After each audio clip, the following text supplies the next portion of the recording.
Aaron, thank you for joining us. Hi, Can good you morning. Introduce yourself. Yeah, my name is Aaron Benzick, and I'm from Dallas, Texas. All right, and what brings you to the Capital Region this week? Well, I got to partake in a panel with you as well, and we got to talk about cold cases in the area. Got to have an open forum where we discussed cold cases. We talked about different problems that they're facing, how can we navigate through that, and how can we bring exposure to a lot of these cases. Yeah, absolutely. So you are currently a detective? I am, yeah. I work for a suburban law enforcement agency in the Dallas-Fort Worth Metroplex, and I've been there for 22 years. Congratulations. That's Thank you. No Yes. small feat, I'm sure. Yeah. So what is your latest venture? What has prompted your interest in these cold cases? Yeah, so at my agency, I work in our crimes against persons unit. So we work homicides, we work shootings, missing persons, unidentified persons, and we do have an amount of cold cases that we're working on. And as I've spent time on these cases and worked in my jurisdiction's cases, I became very passionate about things. And it's really led me to find a lot of things that we could do better, that we can expand on, that we can draw in multiple sources to really kind of do that mission of doing the most good on these cases. And it's led me to create a platform that is kind of this nationwide response to things that I see in my cases and tools that I use, and then be able to make that and open it up for law enforcement, families, cyber sleuths, and even the media to all come together. Well, and that seems, coming out of our panel discussion last night, that's something that's lacking across the country, state to state. We need this kind of massive, comprehensive database that is hard for one person to Right. take on. So we need all these moving pieces. Yeah, and I think, which asked about one of the questions that came out of the panelists was, hey, is there like a database you can go to for some of this stuff? And there are some really good databases out there. For government databases, there's one called NAMIS for the National Missing Unidentified Person System, and it is a wonderful database, great tool, very well done, very easy to use. But the scenarios that exist is someone might be in the NAMIS database as an unidentified person, they might be in there as a missing person, but what happens when they get identified? That missing person gets found, unfortunately, as this unidentified person, and maybe their cause of death was from a gunshot wound. Well, now that they're identified, now that they're no longer missing, they're out of that database, but they're still an unsolved case. They're an unsolved murder that is still important. And that number kind of falls through the cracks because Right. where does that case fall? Right. And so that's where you have a lot of splintered databases that do different things because they're too specialized. And so the first thing that kind of came from that was, hey, we need a platform where we can make a homepage for victims. We need to be able to anchor a case page for all kinds of victims. And we've created this platform where we're covering unsolved murders, missing persons, unidentified persons, even suspicious deaths. That's one cases where things just don't feel right. The medical examiner maybe is listed as undetermined, or maybe that family is just not sure. Even those kind of gray areas we can operate in, and as well as fugitive cases. I was going to say, you mentioned a pretty notable one last night. Do you want to share the fugitive success that you've had to solve the case? Yeah, so we've, as we've built the platform, we just started last year, and we're starting slow and adding tools into it as we come across things. And fugitives, you don't really think about them with cold cases, but it's actually important. If you have somebody who's been identified as committing a homicide and you know who they are, law enforcement's got an arrest warrant for them, but now they're on the run. They can't be found. That's very traumatic for families. That's very important. Law enforcement may not see it the same. They feel, hey, we've done our job. We've got the arrest warrant. We know who it is, but they're just on the run. It's a little challenging. But that's still impactful for families to know that delayed justice is going on. So we added a case type in there for fugitives. And we had, there was a homicide in Texas, down west of San Antonio, where law enforcement had identified the offender, got an arrest warrant for him, and she went on the run. Her name was Frida. And she went to Las Vegas, ditched her car, had been on the run. Law enforcement had an active warrant for arrest, just couldn't find her. And we had some civilians enter Frida as a fugitive case into our Solve the Case database, and then it became public. It's a public page. It's easily shareable on social media, and we ended up getting a tip where somebody had provided us information of, hey, we know where Frida is right now, and we can tell you where she is. And they came forward and was extremely helpful on that case. Whereas some of the times we're not getting a lot of communication on our law enforcement and government tip databases, when you have this kind of neutral third-party nonprofit organization running things in the middle, it's getting a little bit of a response, and that tip led law enforcement exactly where she was. Well, another thing we had touched on last night, you just made me think of with that third party, is there has been some lost trust between communities and law enforcement, and so yes, you're a detective, but when I went to the website, I didn't outwardly see your name first. Right. So it gives that we're here for the cases, we're here for the families, 100%. we're here for the victims. The authenticity. Right. And that's what And we I think created that, it on. that gives people that okay, I'm not telling the police. Like I'm just helping by sharing my information with these people that want to want the justice, because sometimes I feel like there's that confusion. Yeah, and exactly what you just described and what has been our mission creating this is making it victim-centric. Instead of, hey, here's law enforcement, this stuffy entity, and we're doing this, and help us, and instead of having that, or going the complete opposite and having conspiracy theory land and stuff like that, it's just focusing on the victim, putting them in the middle, then building the tools around the victim. And that's what's really powerful. So has that been difficult for you to make that shift, being in law enforcement for decades, and then saying, okay, guys, hey, we should do it this way? Have you gotten some pushback? I mean, I wouldn't say it's difficult. I would say it's different, and you get a lot of questions. You get a lot of questions, a lot of comments. Law enforcement is traditionally not fast to make changes, okay? Law enforcement is a very tough profession that requires perfection. There's a lot of scrutiny on it, and it's a hard job. So when you deviate too much from kind of the norms on stuff, it's going to be slow. It's not a fast-changing, entity. So anytime you're thinking outside the box, but when we're thinking about working for these victims, these are the exact kind of things that need to happen. We need to be thinking outside the box. We need to be trying new things now responsibly. I'm not saying get reckless. Just willy-nilly. We're not going to get reckless when we're doing things, but we do need to be thinking outside the box. There are absolute value in working outside of law enforcement to help bring cases further along, even solve cases, identify things. And I got a little taste of that in some of my investigations early on. Working our crimes against persons, I had a homicide that I was investigating where I had the suspect vehicle. It's on video. It's grainy black and white video. I can't even make out the make and model on this car. I know it's my suspect vehicle based on the circumstances. So I'm spending a lot of time working on this. And I'm spending some time where I can't get it figured out. I'm using all my law enforcement tools, my law enforcement community. We can't get it done. So some agencies hey, we're trying everything, we're just not there yet. I'm not happy with that. I have a car on video, I want to know what it is. So I took it public. I used my media, I went to my local news stations, had them start airing it. I even went to online communities that are very known for being noisy and having a lot of extra stuff.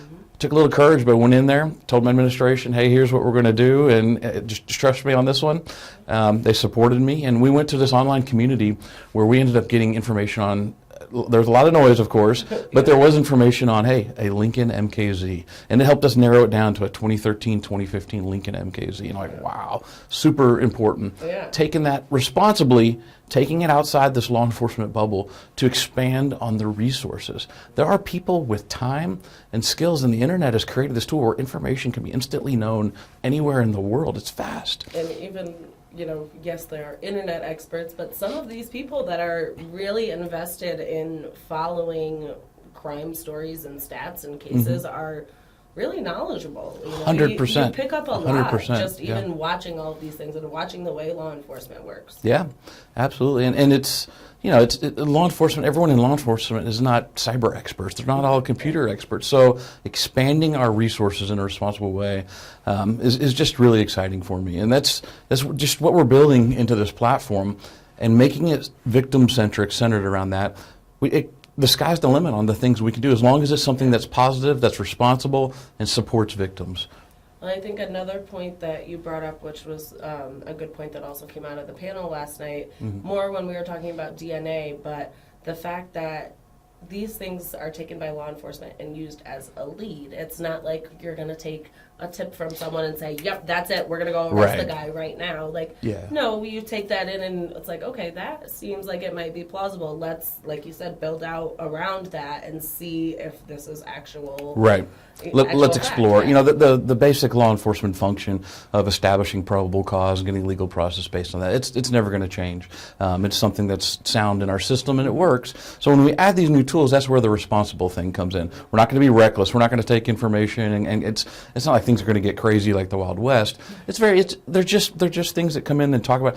And even it's a new way of gathering. It's a new way of gathering, and tips coming in are great. Having new things to look into and talk about is great. But even just the organization of these cases is extremely valuable. Going to a lot of agencies, and I'm not sure here in the Albany area how progressive some of the agencies are on talking about their cold cases, or do they list them on their websites? Do they disclose them? So it's a hit or miss. There's a decent criminal investigation resource center at Russell Sage College, who now has a partnership with 10 law enforcement agencies, mostly local, municipalities. But they've gotten to the point where it's that organization piece that you said, like, they need these third party, or these volunteers or students or whatever it is to just organize the information.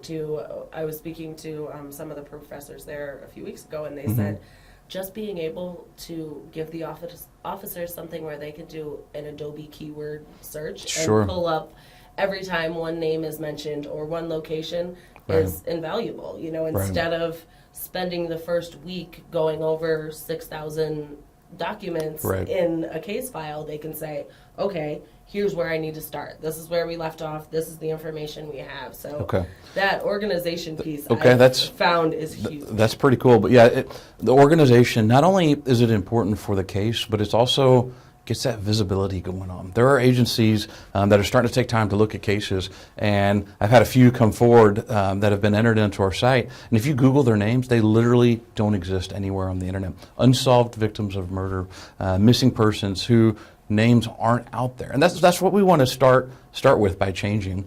The organization piece, when you look at the case pages on our site, we're taking the things that are important to me. If I have an active homicide right now, what are the things that are important to me? I want to go through the timeline. I want to see things in chronological order. Let's get it organized. Let's understand the fact pattern. I'm also wanting to look at the points of interest. Let's put them on a map. How do they relate to each other? We know these two different things, or they went to this place, then that place. Visualizing it on a map is extremely powerful. That helps, let's go to those sites. Let's look at them. Let's see them, see how they connect. Sometimes that visual really gives that aha moment. Yeah, so looking at the case page, you'll see the timeline on there. You'll see the points of interest, related media, pictures, and things like that. And it's all public information. I was gonna say, it's pretty extensive when you go to each case page. It can be, yeah. It is based on the person who enters it, how much is in there. We don't take on these cases. We're not an investigative agency that's investigating all these hundreds and thousands of cases, but we're building the platform to put the tools into the community. And that can be law enforcement, it can be families, it can be cyber sleuths, it can be the media bringing these, whoever can support these cases coming to light. That's what we think is the most important. I also think that's something that people will be happy to hear, because I think a common belief is that many law enforcement officers, they get a case, they work the case, and then, like you said, sometimes it's like, all right, we can't go any further, on to the next one. But the more and more I've talked to different agencies and officers in different positions, it seems that, that's not the case.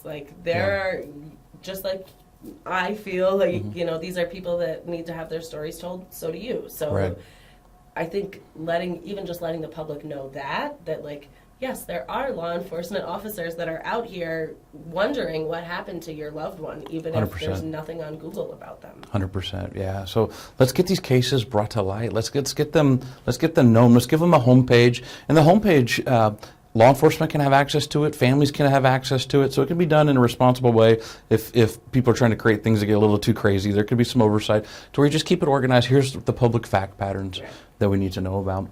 Another component that we came across is families and law enforcement don't always have the best relationship. And something common that you're going to find with families is, I can't get law enforcement to call me back. I can't get them. They won't return my call. I don't even know who is assigned to my case right now, and things like that. So one of the things we wanted to do, thinking about that there is a legitimate problem, okay? And it's not always that law enforcement just doesn't care. It's just that there may be nothing new, or there's just, they don't know. It's a hard conversation, yeah. So let's change that. And so kind of the thought process for us was, let's start changing that by empowering families with knowledge. And here's what you should be expecting from your law enforcement agency. If you have an unsolved murder case, if you have an unsolved missing person case. And so we create this kind of checklist of tasks on a case. Has this task been done? And it's not something where we're dipping into private databases and updating things. It's more of an accountability kind of thing. And it's a conversation piece. And it gives families something to talk about for law enforcement. So you've got a family member who goes missing.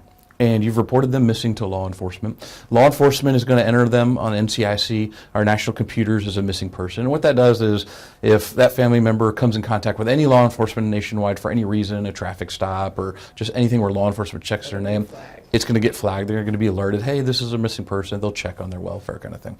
Law enforcement is doing a really good job on that, okay? Yeah. But there's other tools that we have. Missing persons that are prolonged for a while. We have, first of all, we have the government database NamUs, which is a, again, wonderful tool. I can't talk more highly about it. In fact, in my state where I'm from in Texas, we've actually passed laws where within 60 days of a missing person coming in, law enforcement is required to enter that missing person into the NamUs database. So that's good. We want to talk about that. Progress, yeah. Let's talk about that. But the other thing is, do families know that they can submit a family reference DNA sample? Do they even know what that is? That's a big thing. Absolutely. And what that is that allows family members of missing persons to submit their DNA into NamUs. It's completely free of charge. It doesn't cost anyone anything. It does have to be collected by law enforcement to guarantee the authenticity of who's providing that specimen. And it goes into a database where once a month it's checked against unidentified persons that come into medical examiner's office. In the worst of cases, a missing person becomes deceased or is found deceased. This is a tool that's going to be able to make that match, okay? And so it's free of charge. It doesn't cost law enforcement anything. NamUs is supporting it, and there are cases that I'm familiar with in the recent past that have directly brought families answers because that extra step was taken. Yeah. When I talk to law enforcement nationwide, hey, how many of you guys are putting cases in NamUs? How many of you guys are collecting family reference DNA samples? It's not all the hands go up.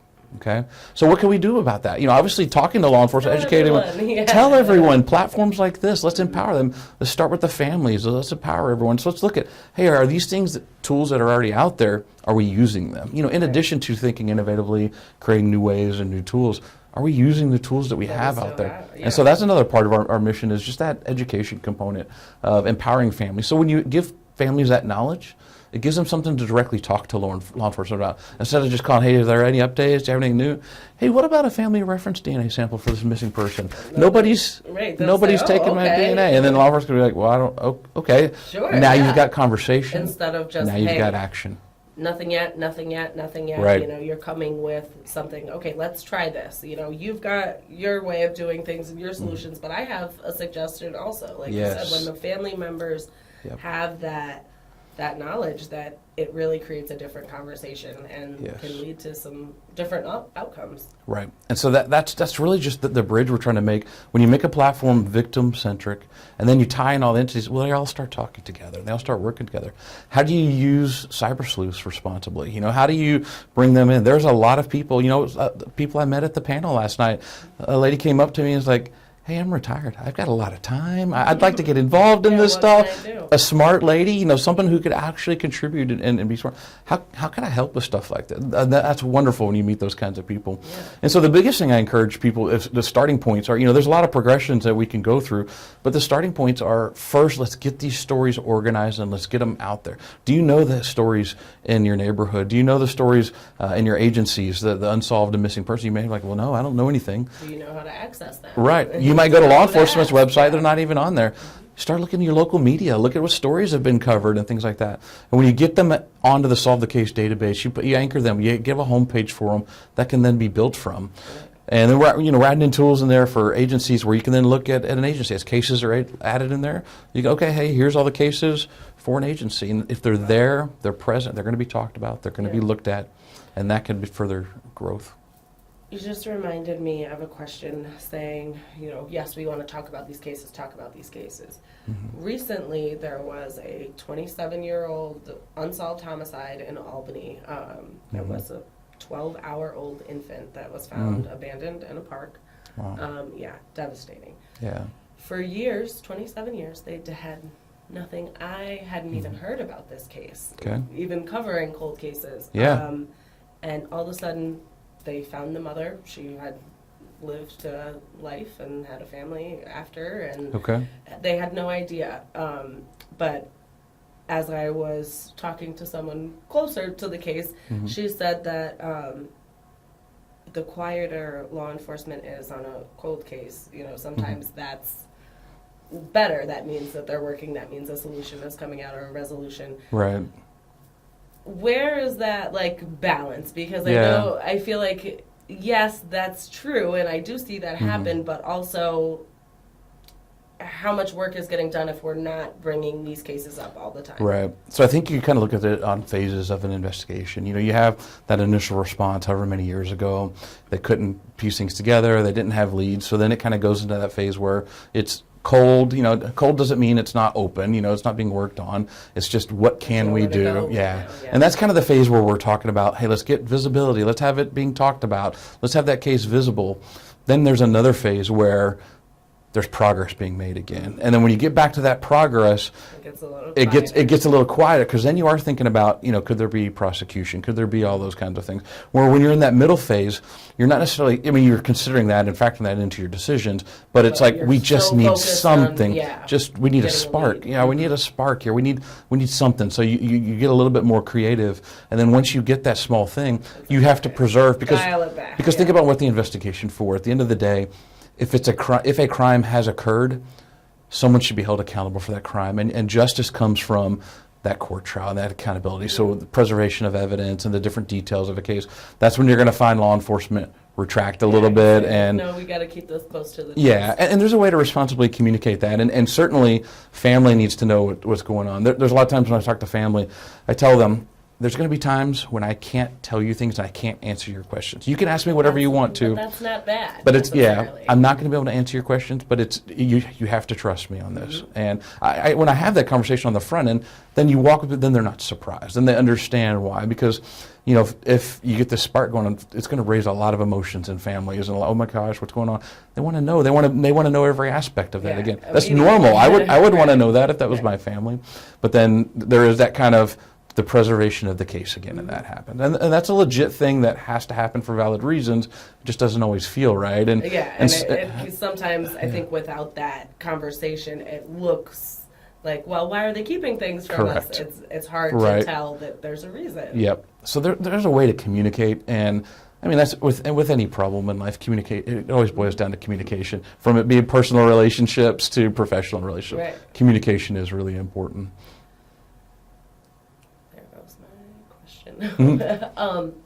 So switching gears a little bit back into kind of the cold case process of investigation. I've heard different theories that a lot of times interviews and witness statements and people, having changes in loyalty, that plays a big part in cracking a case open or getting that lead. Then we've got things like the familial genetic genealogy that's coming out. What would you say so far in your experience have you seen kind of make the most impact out of those different factors? Yeah, that's an easy question. It's DNA-based investigations, where we have evidence we've collected, we've preserved, we just didn't have the technology to be able to process it or understand it, or even in some cases that I'm familiar with, we had DNA identified of an offender. We check it in a national database for law enforcement. There's no match, and then you just kind of sit and play this waiting game. Well, within the past 4 or 5 years, we're now in a position where we have forensic tools that can open up the doors on these investigations and really move things along. So easily for me, that question is DNA, okay? And you mentioned something last night about DNA, about kind of having that foresight of knowing to wait for that technology, or have we waited too long? So, well, that comes down to law enforcement might have some samples that they've taken from a crime scene, and they can be small in size. And so then if you do some of the testing on them, it can consume the sample. So then you're coming into the realm of, do we consume the sample to get the information, or do we wait a little bit because we need to preserve a little bit for trial or something like that? So you play this balancing game, and it's a very hard question to ask. You're going to have a lot of people on different sides of the fence on things. For me, if a case is already, 20, 30 plus years, what are we waiting for? Are we going to wait another decade for technology? Whereas if we take the shot, family might still be around and could get some answers for them, for family. So it's definitely a tough conversation, but that is a part of the DNA aspect of the evidence. Do we even still have the evidence on these cases? But just the DNA aspect of things is extremely important. And when we're talking about DNA, We're talking about taking samples that we know are of an offender or someone related to the case, and we're trying to use genetic genealogy, family ancestry, to be able to zero in on a suspect. Which Right. family this person could have come from. Right. Now, I am not a genealogy expert Mm-hmm. by any means, definitely learning more, but how pinpointed does that family DNA kind of bring it down to? Is it like branch of family, or is it Yeah. like, okay, it's either one of these three people? Very rarely is it like directly a direct family member of a suspect. Oh my gosh, the DNA matches a brother of the suspect, and off we go. They're investigative leads. So, and what we're talking about with genetic genealogy is we're talking about using open source databases where people are agreeing to share their information. And hey, I could help identify a missing person. I could help solve a crime, and I'm wanting to assist law enforcement in that way. And so they make their DNA available for comparison. And it's not something that's going to directly arrest anybody. It's just a clue, and it helps point us in the right direction. And then once we have some clues that kind of bring us down to different branches of a family tree, we'll then use legal process. We'll do all those things to do direct. And it's always a direct comparison that's done later on that does not have anything to do with the family tree clue that got us going in that direction.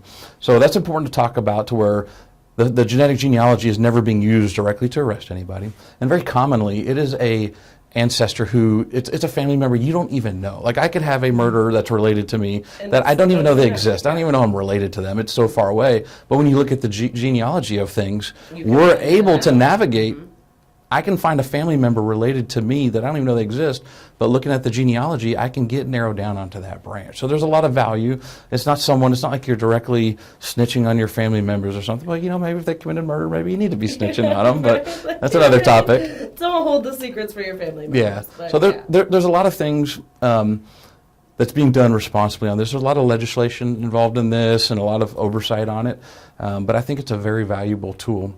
But you talked about doing the interviews and stuff later on too. Those are also important, just not as common as the DNA stuff.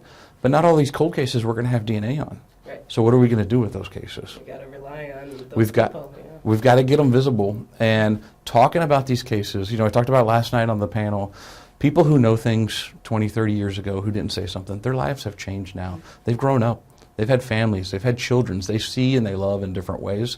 And when they think about these cases and the harm that's been going on, people will come forward. And sometimes they need that catalyst of seeing a news story on CBS, or they need to see a podcast, or they need to see a website, or somebody sharing something on social media. And it could be the spark that gets them to initiate communication that could solve a case. So, in this past year, with Solve the Case, what sort of response have you received, and from who? I'm sure other law enforcement have chimed in, and community members, family members. Talk a little bit about the response you've Yeah, so this is a brand new project. It's very young. This is the first year, and it's been very encouraging. Obviously, working with families has been very exciting and something they directly get on board with. But even the response from law enforcement has been very popular over the past several months. And we started an initiative called National Cold Case Month, which I can talk about a little bit. But we've had law enforcement come to us like, hey, we want to put our cold cases on your site, get them listed. And we do a thing to where we'll organize all of an agency's pages, all of an agency's cases all on one page. They can embed it into their site. Maybe they don't already have this on their website. Yeah. They don't have Maybe the technology. they don't know how. They're law Exactly. enforcement. We don't have the platform can embed into their site and help organize all their stuff, make it easy for them. So I've had agencies all over the nation come forward talking about, hey, we want to put our cases in there. We even had some people adding fugitives onto the case, missing persons, unsolved murders, getting them organized. So it's definitely something people are like, I hadn't thought about that, but that sounds really exciting. Let's go with that. It seems like everybody, not everyone's on board, but it seems like a lot of people are on board. They were just like, we were waiting for someone to do it, or Right. we were waiting to be a part of this. It makes sense in the flow of things when you talk about it. So I was talking to our law enforcement community on a podcast earlier this week, and they're like, okay, well, I get this. This makes sense. I'm so glad you're doing this. Why didn't we have this sooner, kind of thing. And so it's been a very popular response to help support this movement and this just different way of thinking about bringing these people together. We started the National Cold Case Month initiative, which is for the month of September. There's a city elsewhere in the states who started their own just for their city. They started September as our Unsolved Murder Month, and they did a little proclamation. And kudos to them. Really good job of forward thinking and and having a good initiative. We thought, hey, let's take that nationwide. Let's have everyone do this for the month of September. So we started that. It's anchored under nationalcoldcasemonth.org. And what it is it's not that these cold cases are only important during September or on one particular day or something like that. These cases are important every day, absolutely. I say that on the front end, 100%. These cases matter every single day and should be worked on every single day. But during the month of September, let's take some time, okay? There's some administrative kind of things that go out of sight, go out of mind. I talked earlier about these databases that we use. We use the NamUs database. We use VICAP database.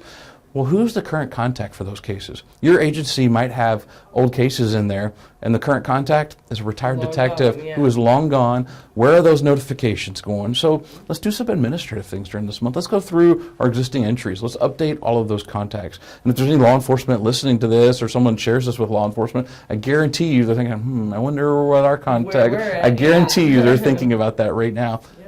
And that gets an action. That little action could be positive, and even just let's get organized during this month. Spoke about organization. Get your cases together. Let's look. Do you have cases that are eligible for the DNA work? Do you have cases? Just even getting these cases visible, and so we have calls to action to law enforcement. I talk heavily on law enforcement coming from that community. I have insight onto what are some positive things. There's also a call to action to families, cyber sleuths, and even the media doing exactly what you're doing right now, talking about these cases, supporting them.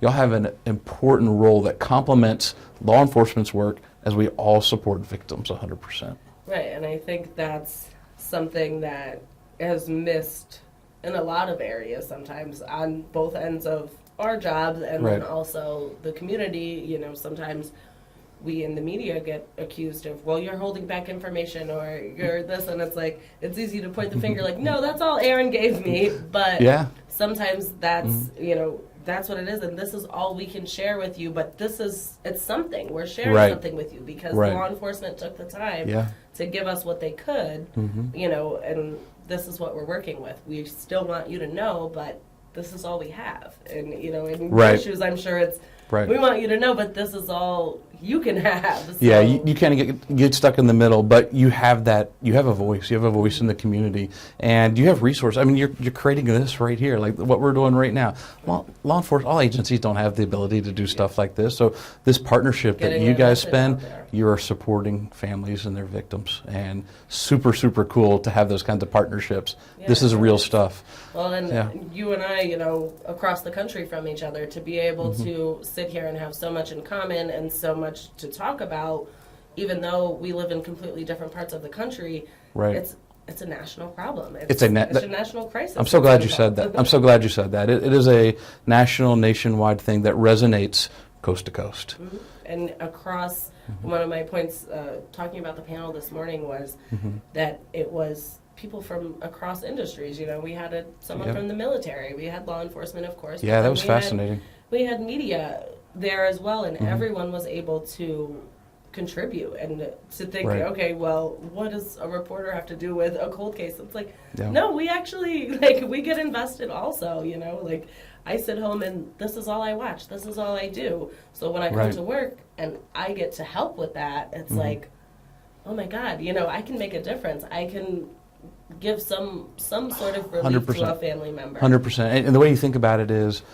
you're producing content on these cases. We don't want law enforcement spending time producing content and telling stories. We want law enforcement following the clues, go down those paths. So this is an absolute great fit for journalists and people who are committed to using platforms. Now, there is the opposite extreme of that, where you have, the monetization of YouTube clicks and sensational stories get on there just for quick clicks, and conspiracy theories come out and stuff just to get people amped up. And that's where that responsible word comes in a lot, doing it responsibly. And that's where working with professional journalists have that, which your motto, don't no harm in your work. That guides us into where it's complementary to what we're doing. But this content creation, talking about these podcasts, telling these stories, the news stories, even the newspaper stories, all these things are all things that are referenced, that are talked about, and an important part of things. When I'm looking at old cold cases, the police reports can be hit or miss on how much we can find on them, where the details are, but you know what we find a lot? Newspaper clippings? Every single one of them. Okay, so I've got files of all the newspapers. And those journalists at that time who were following that, looking into it, asking questions, so valuable. Yeah. So valuable. I mean, even as for this podcast, I have interviewed previous reporters, or ones who have worked on the cases or gone on to different careers, or whatever the case may be. But it's so interesting. I spoke to a reporter who hasn't reported on the case since 1994, and he remembered it like it was Isn't that yesterday. Wild? That is, and, that still is wild. Had that same compassion and concern for how the family handled the trial, and what the conviction meant. And it was just like, this wasn't just his assignment for the day. This was something that mattered. Yep. And I think people miss that sometimes. Yeah, this is not entertainment that we're doing. This is content based on things that matter in the real world. We're not, our jobs isn't building widgets in a factory and stuff. This is working and covering things that are important. And if you have that focus like you're describing, same for you, same for us. We're all going to meet in the middle, and we're going to do the most good for these families. And that's what's exciting to me. That's what keeps me up at night, thinking about how can we do these things? How can we grow? Because there's a lot of stuff that pops up on these cases that, if visible, can be figured out. And I can give a little example of something that I did to help another agency that some of the civilians watching this or listening to this are going to be like, that's so simple and silly and common. But it was a challenge for law enforcement. And there was a case out of a city south in Texas who they had worked with a federal agency. There was a homicide. They couldn't find the body. They couldn't find the female. They couldn't find the suspect. They couldn't find the suspect's car. They knew who the suspect was. They had good surveillance video. And they sent out a bulletin internal to law enforcement. And that bulletin had a picture of the suspect's Facebook profile. And they knew his name, but they didn't know the car that he was in or where he was. And they sent out this bulletin, and they sent it out to law enforcement. And I'm looking at the bulletin. I'm like, well, this is interesting. In the back window of the car that this person is sitting on, it's their public page, it's on Facebook, it's their profile image. You can see that there's letters on the back window. Like when you have letters on there and you peel them off and it leaves residue behind, you can see that. So I'm looking, I'm like, that's interesting. So I took the image, I inverted it, and I adjusted the contrast. Not crazy things, okay? Anyone who's done any basic photography work or anything like that, like, okay, like I do that every day. I did that. I could make out half of the word on there, and then the second word, I can make it out completely. Wow. I just started Googling words that end in those letters, compared them up with that name, just kept Googling them. I ended up finding the previous owner of the car. It was a car club that was on the back window. I found the previous owner of the car. He had pictures of it on Instagram of the license plate of the vehicle. Found out those details, got to the detective, and I'm like, hey, I'm like this weird detective up in the north part of Texas. I can tell you where that car, I'm going to put it in an email, it's all going to make sense. But I've got this stuff. She's like, oh my gosh, this is crazy. And he ends up, finding that car in another state. That didn't lead to the murder victim yet, but it progressed that case along, doing something simple. Anyone in the public could have contributed and helped on that, and law enforcement was stumped. Okay, not complicated, and it segues into a second part of that investigation, which is really important to me, is that murder victim had actually been recovered by law enforcement in another city, and they were in a medical examiner's office, and they were listed in NamUs as an unidentified body on a public searching page that cyber sleuths can go in and can search. And when I found where that car was, 3 months later, I'm in NamUs working on my own agency missing person case, and I'm assisted by a crime analyst from my department, and she finds inside the NamUs database, hey, there's a female who's unidentified, but it kind of fits that pattern. Start looking into it, start piecing it together, and it turns out it was the murder victim. Wow.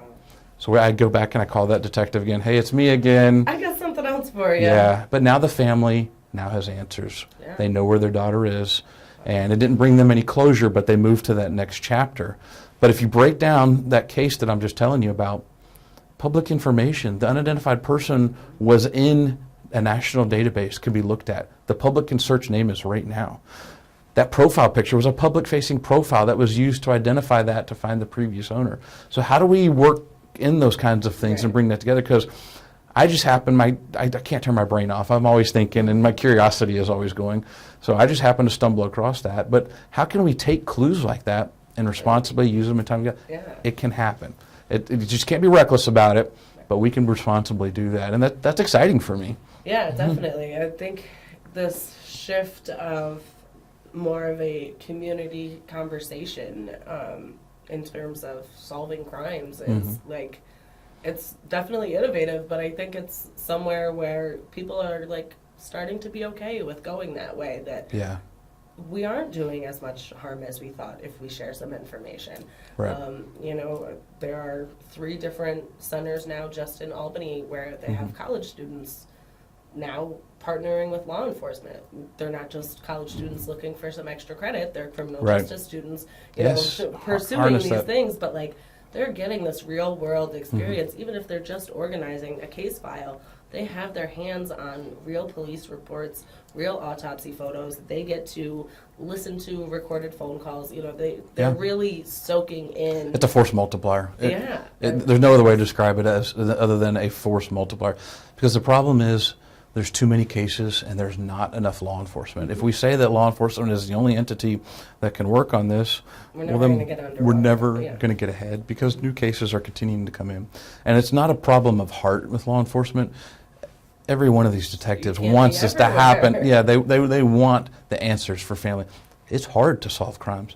When you go back and look at some of the murders that I've solved, it's very small things that open a case up. And you know, one misstep, you can miss those things. And so you want to just have as many eyes, cast a wide net so that you don't miss that one small thing that can open up a case.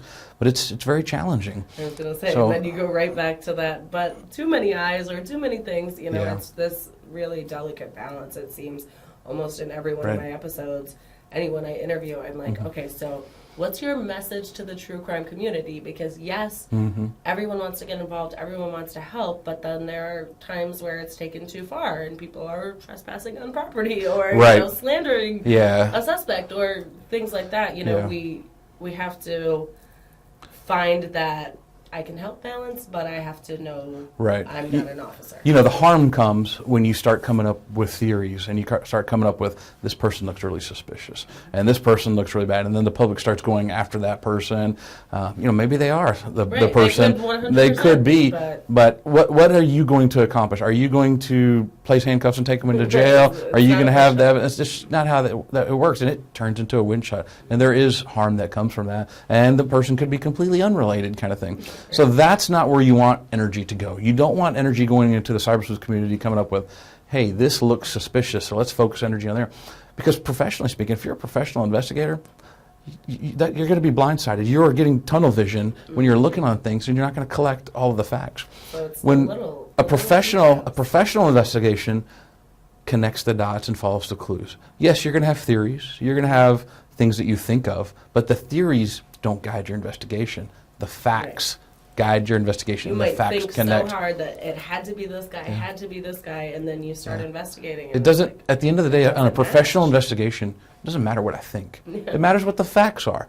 And so what we have with some of the harm coming from the cyber community, cyber sleuth community, is when they're coming up with, here's what we think, and they're following their theories, and they're thinking that's how you solve a case.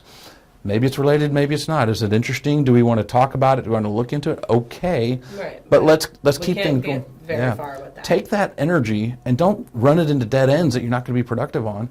I guarantee you, all of these people in the cyber sleuth community who are getting amped up on theories and stuff like that, they start looking in their own community. Do you even know what cases are in your own community? No, take that energy, redirect it, put it in your home where you live, and geographically do the most good on these cases.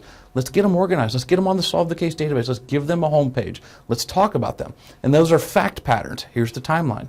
Here's the points of interest. We've got this organized, and things can build out from there. But I would just encourage that energy to be done in a responsible way. And the biggest thing is there are so many victims of crimes that we don't know their name.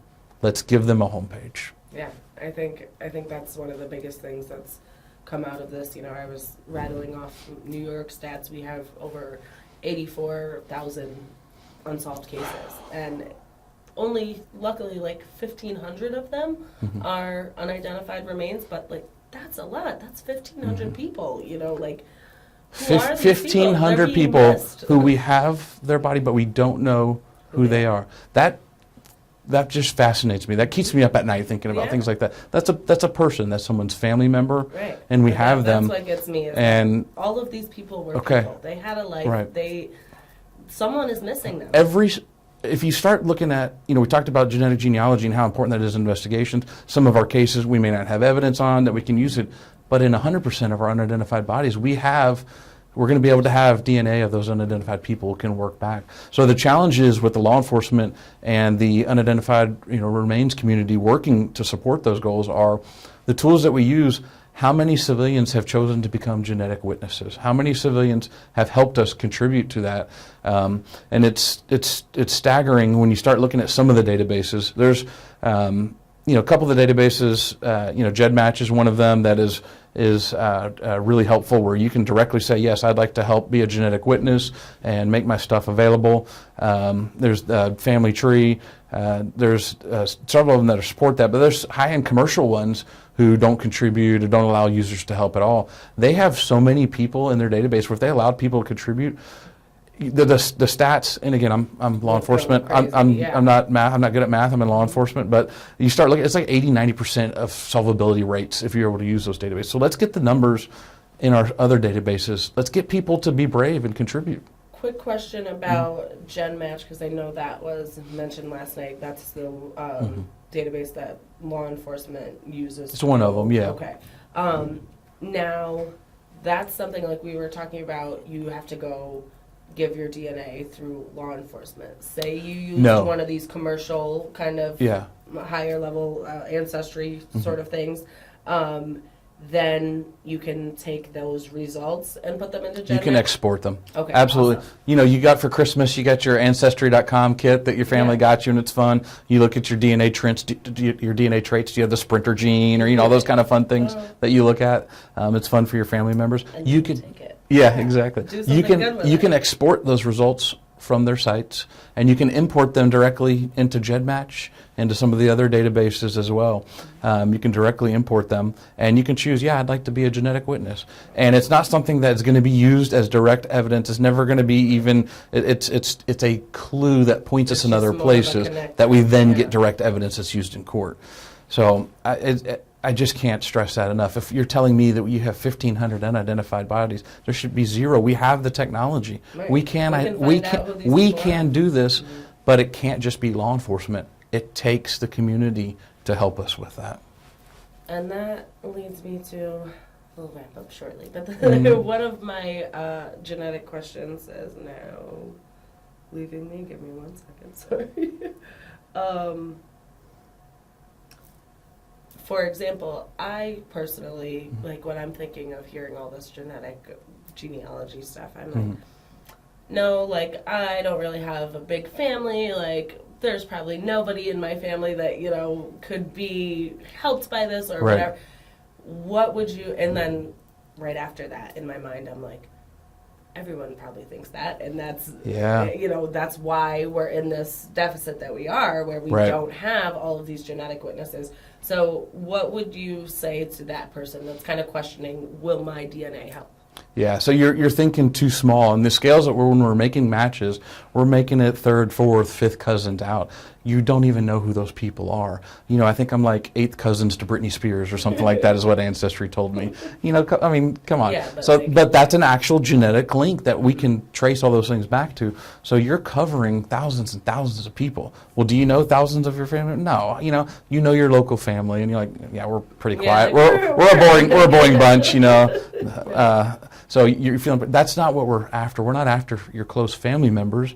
We're asking you to talk about people in your family tree you don't, you don't even know exist. Talk to anybody. And, who's several branches out that you don't even know this branch exists, unless you've taken the time to build your tree out for, however many generations. Even if you probably still don't, their name exists. Right. You probably, you probably go up in your tree, you follow grandparents, but these are branching out sideways, and it goes up and sideways. So that's very interesting. Though I said I'm not a genealogy expert, I have, played with some of the ancestry stuff, and it gets really complex. So I can see how there are so many levels and levels removed from where usually the match is. And that's why I would encourage people to absolutely help in that, because if you think that there's no one in my family that's going to be contributed to a cold case, you don't know that, and you would be absolutely surprised. Well, and also, yes, we talk a lot about the past, but it could also be for